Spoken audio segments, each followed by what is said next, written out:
Davis McClendon was dead before sunrise. Rachel Compton was behind the wheel. He was a quiet software engineer with no known enemies. She was a rising real estate star with a secret grudge. On a freezing February morning, their paths crossed for the last time on a deserted stretch of North Carolina road. What looked like a tragic hit-and-run soon unraveled into something far more sinister, a calculated murder masked as an accident. This is the chilling story of the hit-and-run homicide of Davis McClendon, titled The Hit-and-Run Homicide of Davis McClendon. Full episode. Davis McClendon was a quiet man. A software engineer by trade, he lived alone in a modest house on the outskirts of Asheville, North Carolina. Every morning at exactly 6:15, he left his driveway and drove to work, coffee in hand and news radio playing softly. By all accounts, Davis led a predictable life. It's what made his death so strange. On a cold Monday morning in February 2022, Davis's body was found on the side of a rural road just 2 miles from his home. He had been struck by a vehicle sometime before dawn. His car was parked neatly in his driveway, untouched. He was wearing his usual work clothes, his briefcase still clutched in his hand. At first it looked like a tragic accident.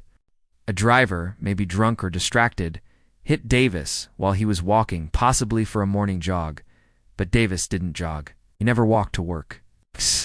In fact, there was no reason for him to be on that road. And when investigators dug deeper, they found something even more disturbing. His phone had been left inside his house, so had his wallet and keys. The autopsy revealed more questions. Davis had no defensive wounds, no scrapes from tumbling across asphalt, and no broken bones consistent with a typical hit-and-run. The injuries were blunt force trauma, concentrated to his back and head, more like a targeted strike than a collision. Then came the twist that unraveled the case. Security footage from a gas station a few miles away showed a dark-colored SUV circling the area at 3:42 a.m. The same SUV appeared again on a traffic camera near Davis's neighborhood at 4:08 a.m. Just 20 minutes before his estimated time of death, partial license plate gave police their first real lead.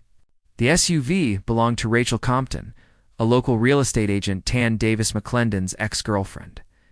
They had dated briefly 4 years earlier. Nothing serious, friends said. But Rachel had recently lost a major property deal due to a zoning issue, one that Davis had flagged while working for the city's code enforcement software team.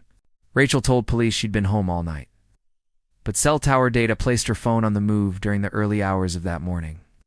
When investigators searched her vehicle, they found traces of blood under the rear bumper, blood that matched Davis's DNA.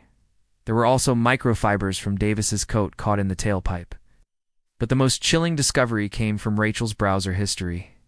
3 days before the murder, she'd searched for how to make a hit-and-run look like an accident, and blind spots in rural surveillance cameras. She was arrested within the week.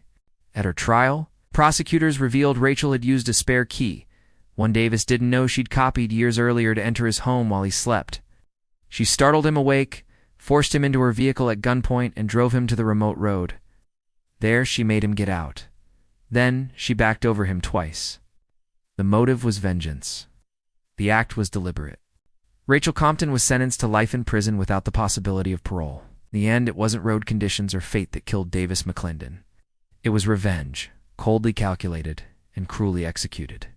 A life ended not by chance, but by choice. And a crime that might be gone unsolved, not for the small mistakes that told a much larger story.